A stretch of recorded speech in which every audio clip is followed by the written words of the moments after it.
Сегодняшнее прекрасное утро мы начнем с прогулки на гору Аюдаг. Но сначала надо добраться до тропы.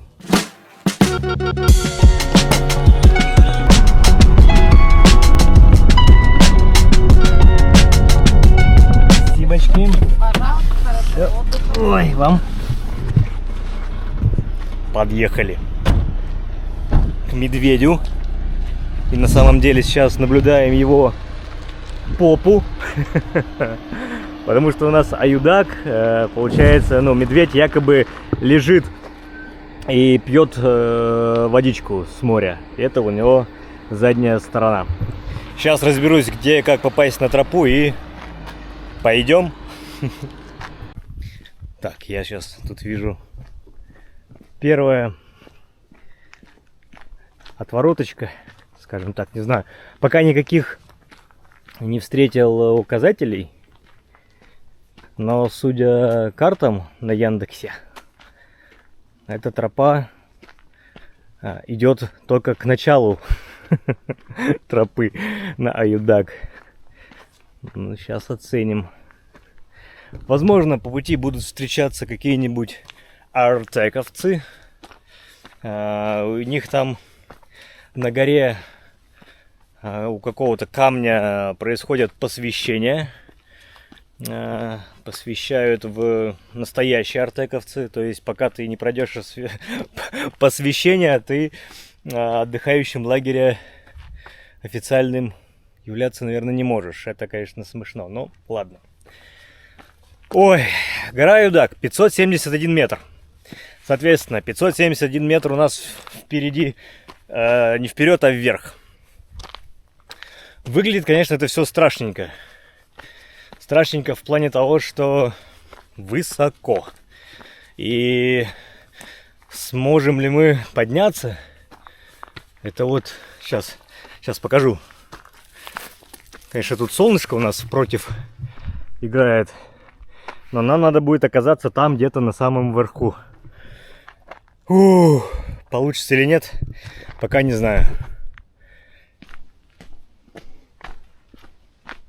Вот иду, до сих пор ничего не было, но здесь на пути встречаются какие-то урны, какая-то качелька, берегите лес и беседка. И ни одной... вон! Ух ты, бог ты! Вон впереди как раз плакаты, транспаранты и все. Такой этот каменистый подъем. Осторожно, клещи.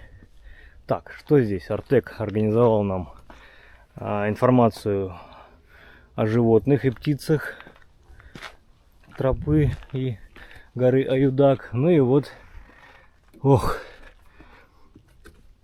сегодняшний наш маршрут. Мы, получается, где-то здесь должны будем. И вот подниматься. И здесь оказаться на самой верхней точке, 571 метр. Кстати, по одним данным, там 577 метров якобы. Ну и дальше вокруг. Возможно, выйдем на мыс Монастырский. Если получится, если совсем не умрем от жары и от клещей. Не знаю. В общем, видеоблог начинается. Ну и кому, возможно, если будет интересно, вот тут артековцы оставили QR-код с какой-то квестом. И там есть информация про посвящение в артековцы и бла-бла-бла. В общем, если интересно, то посмотрите. Господи, как туда подняться? Ничего, справимся. Начало, конечно, кажется простым. Тут лесенки, ступеньки, перильца. Это все, как мне сказали, облагородили артековцы. Потому что они сюда частенько ходят. Ну, посмотрим, что они там еще впереди наделали. Дорога становится сложней. Перила пока нас не покидают, как и силы, но ступеньки вышли из чата. Началась каменистая почва, скалистая. Пока еще у нас тут лиственный лес, окружают дубы. Но мне больше всего нравится в Крыму, в горах, это сосны. Сосны, можжевельники.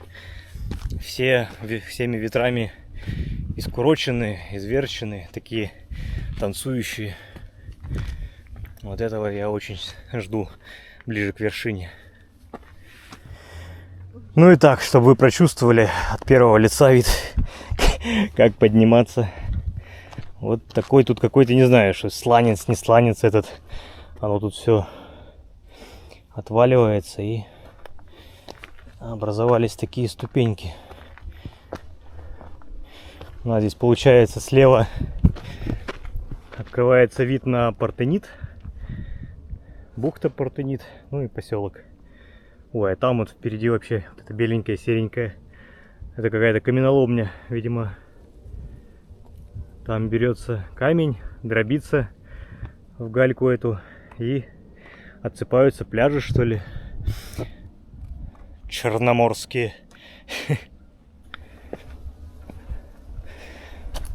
Продолжаем подъем.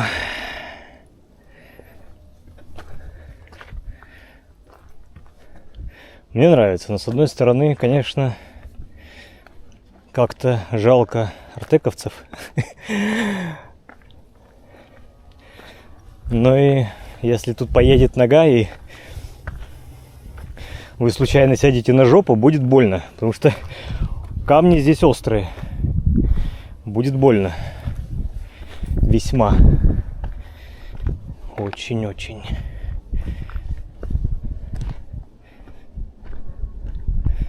Но виды, мое почтение. Да. Где-то вот в тех районах у нас еще гора Роман-Кош с высотой в 1500 с копеечками метров. Но это уже выше, чем Аюдак. Ой, Аюдак. Ну, Аюдак 571 выше, чем Айпетри. Айпетри же 1234, а Роман-Кош 1500. Так, куда здесь? Наверное, туда. Я не могу вас не оставить без вот этих замечательных, как их? Я забыл все слова уже. Серпантинов человеческих. Мы влево-вправо тут виляем по тропе.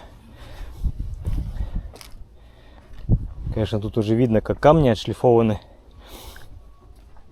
Тысячи ног. Ох, очередные перилки. Это говорит о том, что мы с тропы не сбились. Идем в правильном направлении. С каждым шагом все выше и выше. Да, хорошечно. Хоп-хоп.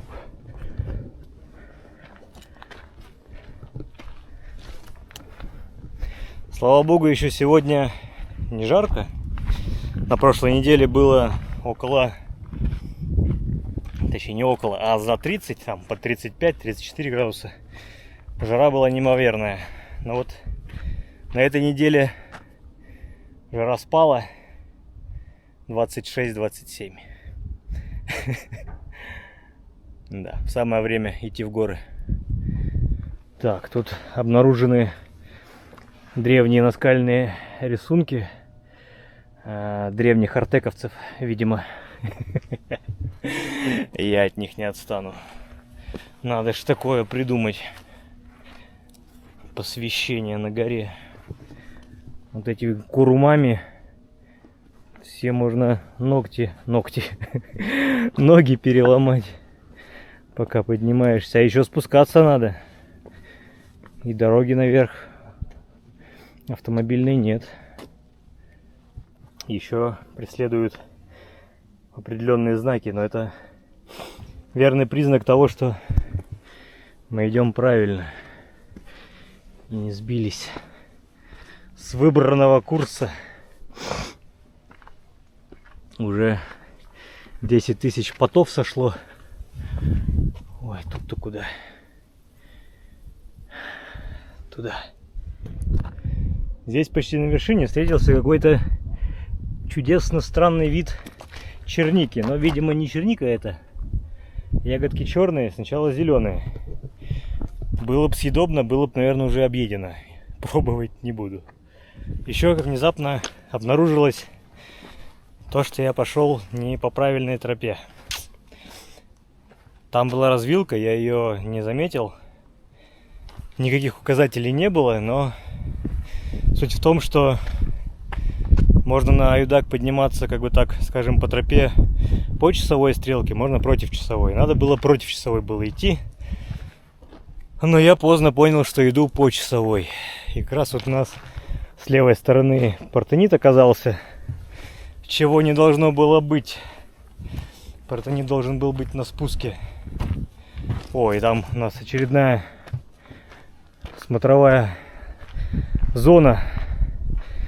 Смотровая площадка. Облагороженная. Со скамеечками, урнами. Слава богу. Можно посидеть, выпить воды. Ой. Подумать о том, зачем я в это ввязался. И двинуть дальше. Ой, ну и так уже скалы закончились. И чуть-чуть на макушке Аюдага лес растет.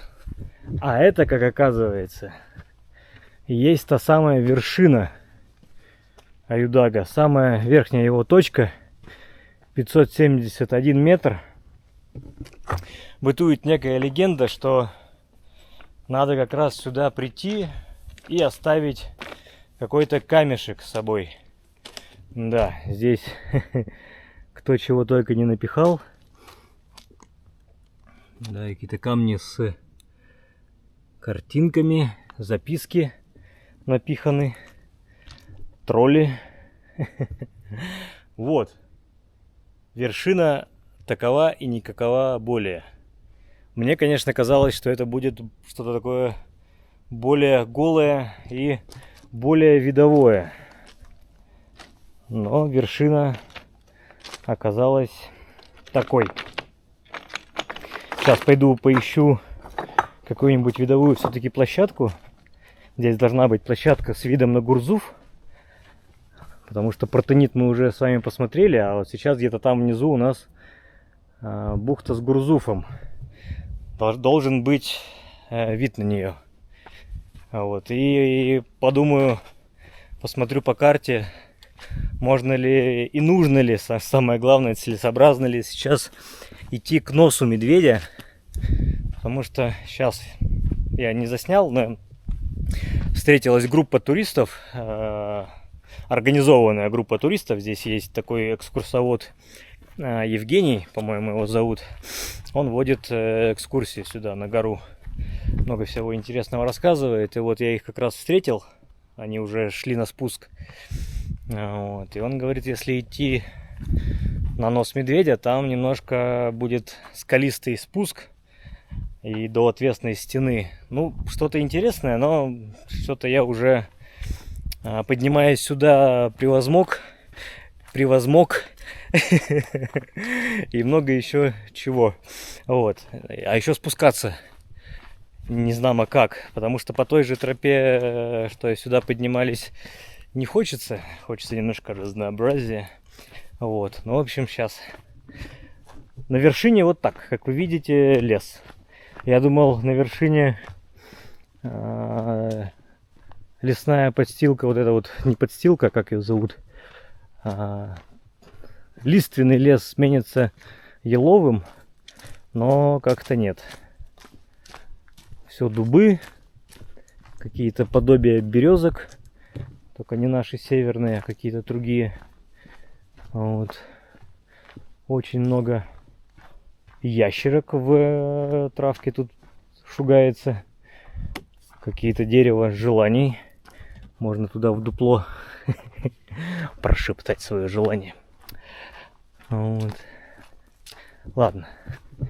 Сейчас будем разбираться, что с аюдагом делать дальше. Ну и одна из видовых площадок с видом уже на Гурзуф. Внизу видны адалары гурзуфские.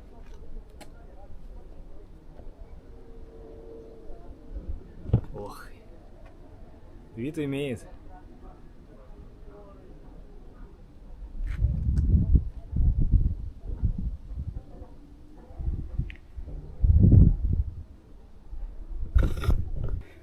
Так, а после прекраснейшего перекура с видом на Гурзуф, так, я тут в тупик уперся. Сейчас попробую пробраться на спину медведя, аюдага, так называемую спину, и очутиться где-нибудь еще на смотровых очутиться, потому что, скорее всего, буду спускаться в районе Партенита. Потому что единственный вариант вернуться в Гурзуф — это вот по той же тропе, по которой поднимались. Слышите?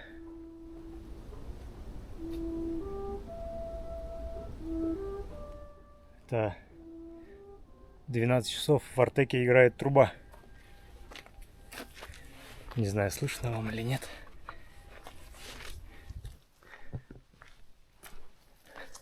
По пути встречается такой алтарь с подношениями. Какой-то камень полукруглый. Идем денежки с шоколадкой. Ох. Это мы уже где-то на полпути к мысу горы Аюдаг. Там мыс у него вроде называется Монастырский. Где-то уже рядом. Лес такой обыкновенный, лиственный. Очень много дубов. Практически все в дубах. Ну и тут еще какая-то, не пойми что. Я бы назвал березой, но не знаю, вряд ли. Может, какой-то вид. Местами на тропе создается впечатление, что ты заблудился.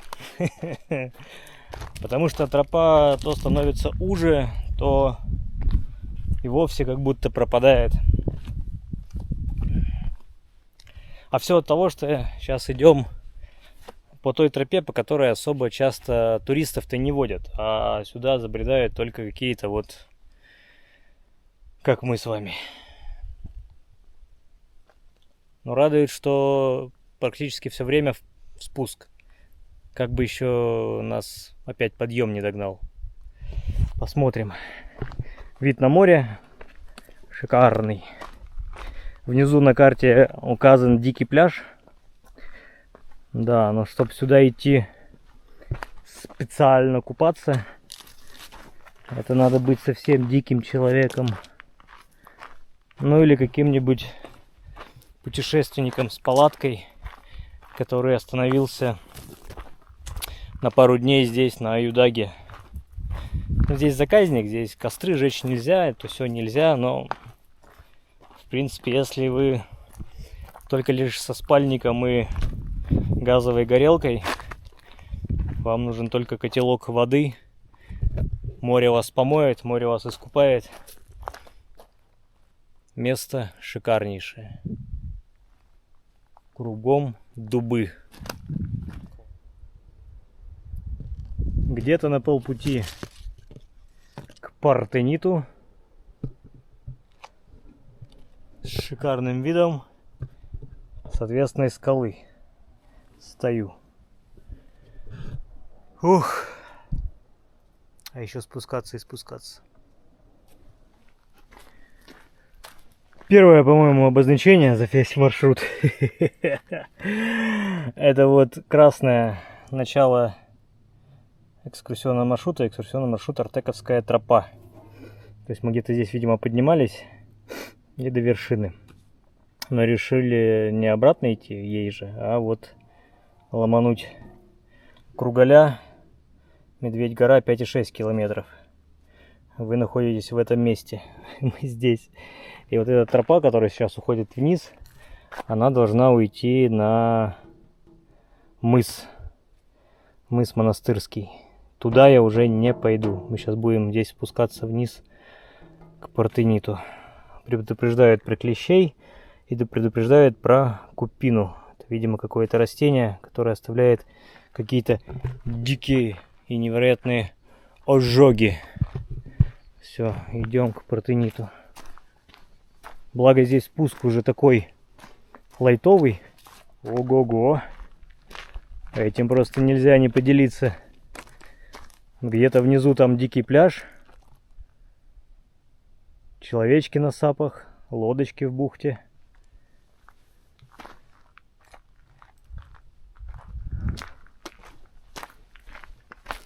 Тропа не перестает удивлять. Однако ж. Да. И синее-синее море.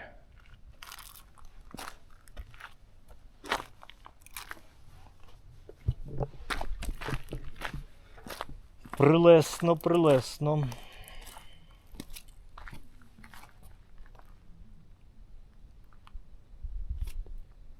Разбежавшись, прыгну со скалы.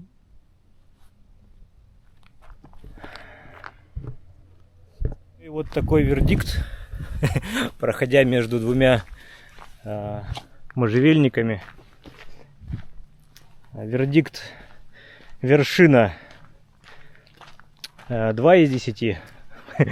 Бальная система.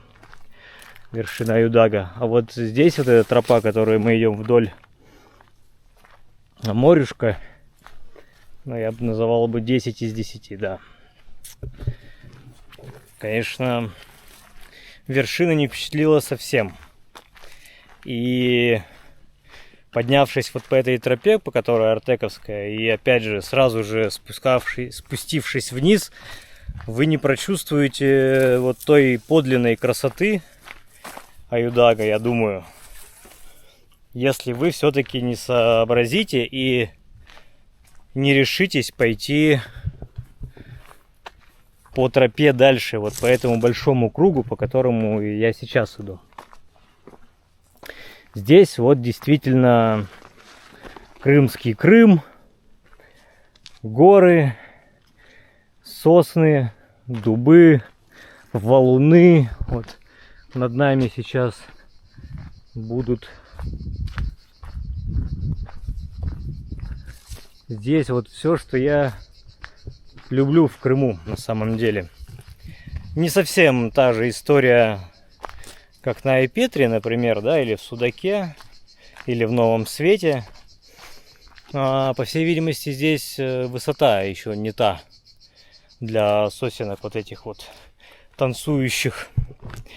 Но можжевельники, здесь вот встречаются такие громадные кустища. Тут же морюшка, ох. Умиротворение. О, и смотрите, такой камень опять. Назовем это видовой площадкой. И сейчас я вам кое-что покажу. А показать я хочу... Я аж заряженный приехал с биноклем. И со всех этих смотровых площадок я, конечно же, все отлично рассматриваю, что там внизу, в горах и в верхах. Все вот эти лодочки, все эти сапы, все прогулочные, все рыбаки там внизу. Все отлично в мой бинокль видно. Он у меня 1240, это 12-кратный, и диаметр вот этих вот линз 40 миллиметров. Вот так надо ездить в Крым, в горы. Ой, и нас опять встречают древние наскальные надписи. За древность судите сами, конечно. Но камень красивый.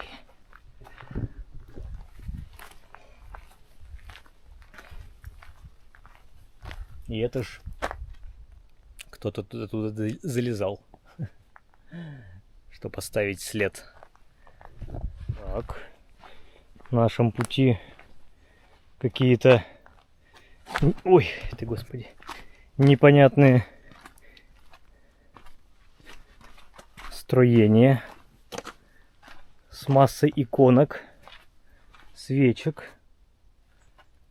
Даже как-то не по себе. По форме, как будто бы это храм. Тут, конечно, был когда-то и мыс Монастырский, наверное, это неспроста. Ну и, возможно, вот тут развалины. Ну, слишком маленькая какая-то история. Так, сейчас я гляну карту. Там внизу был памятный крест, но он был настолько мал и невидим. Так, а вот у меня на картах помечены вот есть развалины.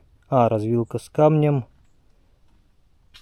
Видовая площадка, казарма Раевского.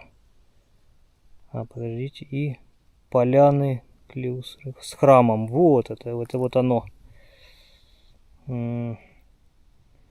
Вот вы видите, да? Скорее всего, мы сейчас здесь уже.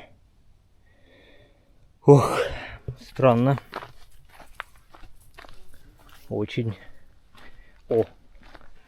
И очередная табличка. Опять с предупреждениями. Так, мы уже здесь. До того мы были где-то тут посередине, что ли, или здесь. Ну и опять путь налево или направо. Я выбрал путь направо. Сверился с картами на Яндексе. Налево это маршрут вот от храма, от развалина храма, это маршрут обратно к вершине туда. И спуск там, где мы поднимались. Но что-то очень не хочется. Все-таки мы держим путь к Партениту. Поэтому вот сейчас идем направо. Ну и пока все, дорожка идет у нас вниз. Ну и, кстати, вот эта история про вниз, она такая, кажется, пологая, вниз-вниз. Но и был момент, где я уперся в тупичок, не там привернул. И надо было вернуться назад. И вот я пошел назад, и это оказалось достаточно такая подъем в горку приличный.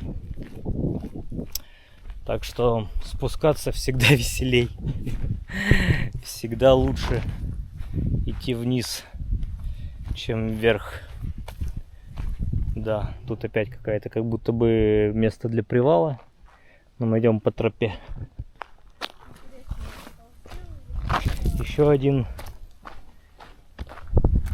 Еще одна смотровая тут огороженная с таким отвесными скалами. Ну, это все та же бухта. Все та же. Снова начинает виднеться поселок Партенит, и там где-то я впереди увидел российский флаг.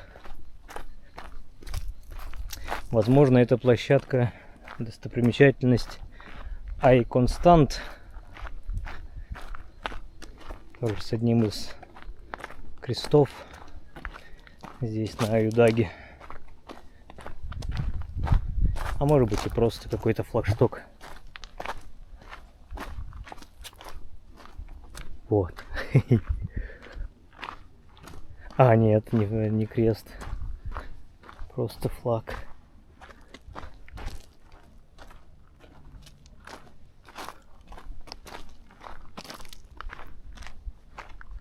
Ну, на карте Айконстант где-то чуть правее должен быть.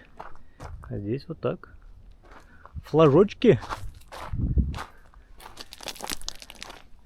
нас встречают. Мы держимся меток, вот эти вот синенькие. Я так понимаю, здесь были метки красные, желтые, но желтых было меньше, и синие. Красный, видимо, это сложный маршрут, или это, может быть, относится к тропе, ой, артековской. А синяя это вот для слабаков. И вот мы сейчас по слабаков спускаемся. Вот спускаться лучше по такой пологой, конечно, тропе. Пусть она будет подольше, но побезопаснее, потому что там, где мы поднимались, можно съехать на жопе до самого низа, и потом костей не соберешь. Мне так показалось. Вот мы уже почти на подходе к цели. И здесь у них, оказывается, есть свой маленький медведь. Есть большой аюдак, а у них, оказывается, еще маленький аюдажик случился.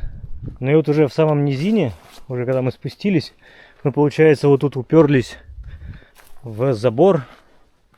На карте это обозначено как санаторий Крым. Вот. Забор неприступный. Перелазить я уж не буду, но у меня единственная сейчас мечта — это добраться до моря и искупаться в Партените. Закончился спуск с Аюдак. Не совсем подводя итог, но не спускайтесь в сторону Партенита. Тропа упирается в санаторий. Крым, который принадлежит Министерству обороны. Там заборы, намазанные солидолом. Там все в решетках. Там не перелезть, не перейти, и на территорию попадать даже не хочется, потому что там тебя сразу и под ружье-то и возьмут.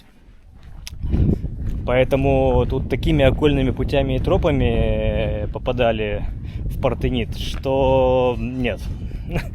Начинайте со стороны Артека и там же заканчивайте. Не спускайтесь к Партениту. Тут для этого ничего не сделано.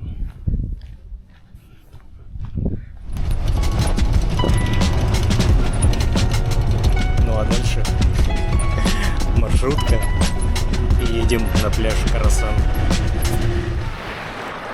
Ну а вот, завершает Буютак в море. С другой стороны Аюдага, со стороны Партенита, прямо в морюшке. Пойдем купаться.